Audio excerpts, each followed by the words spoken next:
नमस्कार। लाइफ़ को या यूँ कहें जीवन को हम इतना कठिन या इतना डिफ़िकल्ट बना लेते हैं, इतना डिफ़िकल्ट हम समझ लेते हैं कि उसकी सरलता को, उसकी मधुरता को हम कभी समझ ही नहीं पाते, उसकी वास्तविकता को हम समझ ही नहीं पाते हैं। क्योंकि हम कहीं न कहीं समाज में खोए रह जाते हैं, अपनों में खोए रह जाते हैं। हम उस चीज़ का अनुभव नहीं करते हैं कि जीवन बहुत ही क्या कहते हैं डिफ़िकल्ट नहीं है। यदि जीवन को जीवन की तरह जिया जाए, उसे अपने में जिया जाए और क्या कहते हैं उसे अनुभव किया जाए प्रकृति के साथ, तो जीवन बहुत ही सरल हो जाता है। लेकिन ऐसा होता नहीं है, हम अपनों में खोए रह जाते हैं, तो समाज में खोए रह जाते हैं, प्रकृति का कभी अनुभव नहीं करते हैं। और प्रकृति का यदि हम अनुभव नहीं करते हैं, तभी हम अपने आप से दूर रह जाते हैं। और लाइफ इतनी डिफ़िकल्ट नहीं है जितनी हम समझते हैं।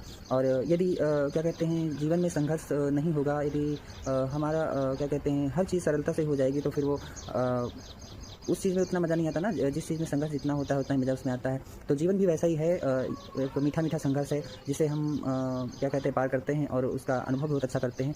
तो इसलिए जीवन को इतना या लाइफ़ को इतना डिफ़िकल्ट नहीं समझना है।